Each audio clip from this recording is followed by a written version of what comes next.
Liseyen davamlaştırmaz hürmetlik vatandaş. Bugün Cistak 2019 yıl 5. ayının 8. gün haftaki çarşamba. Mavzumunda Prezident Trump heybesi görsetti.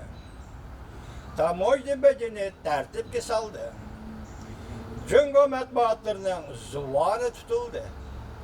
Mavzula haber 5. ayının 7. günü Amerika Ovası'nın Xitaylı programı ilan kılındı. Haber mındak başladı.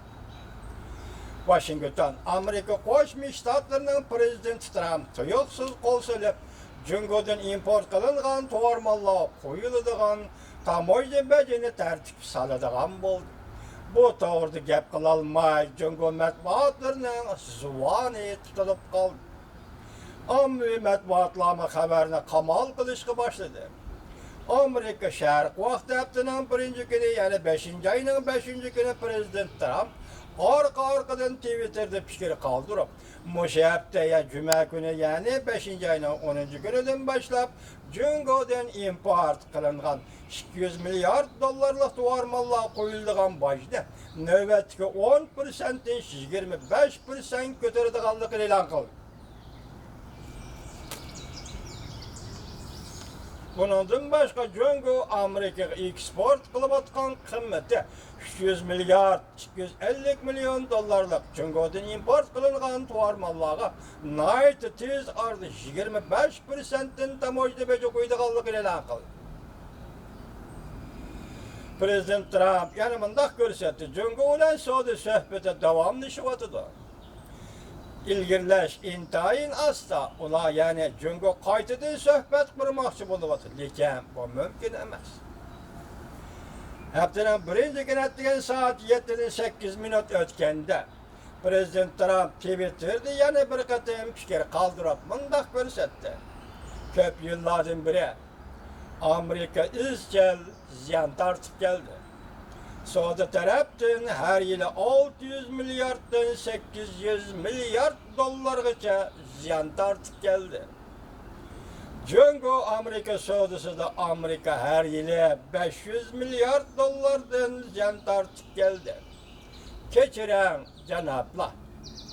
Biz yana davamlı ziyan tartib yurolmaymiz. Gördünüz biz o'tganda 1 trillion degan chiqasi 1 trilliondan meshib ketdi vatandosh. Her yıl Amerika Jungo Suudi iqtisod munosabatida Amerika 1 trilliondan ortiq, 1 trillion dollardan ortiq ziyan tartdi.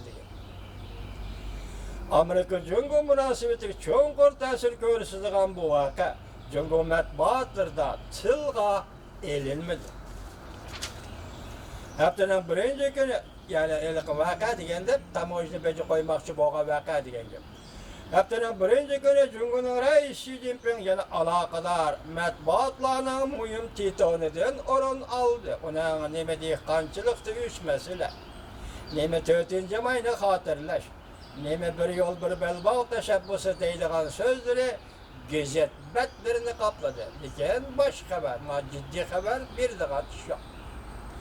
Amerika Sharq vaqti 5. ayının 6. günü kaç taraflarga chiqishni xohishi Rimmer Markaziy televiziya stansiyasi qatorliq asosli Jungo matbuotlari Prezident Trumpning Twitter'da qoldirgan fikri to'g'risida hech nima demadi.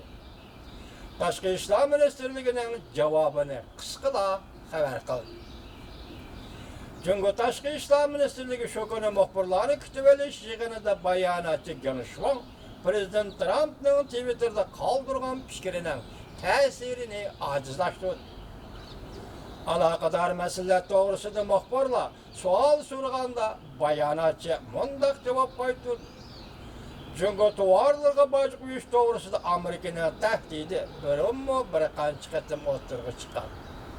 Bundan burun Amerika hech qachon tahdid qilib, Jungo tovarlarga boj qo'yman demagan. Xitoy deyish orqali xabarning jiddiyligini, kayfiyatdagi jiddiylikni sustlashtiryapti. Beijingning uchar axborot senzori, mablag' solg'uvchilar va sanoat savdogarlari dong qatib turib qolish bilan Osiyo Tinch okean paychak bozoriga qora dushanba kunni kutib oldi. Şu kuni Shenzhen shahrida paychak bozorida baho 5.48% tushib ketdi. 3 yildan beri eng zo'r baho tushish rekordini yaratdi. Şangan Höşin körsetkiçi 2,9% düşüp ketdi.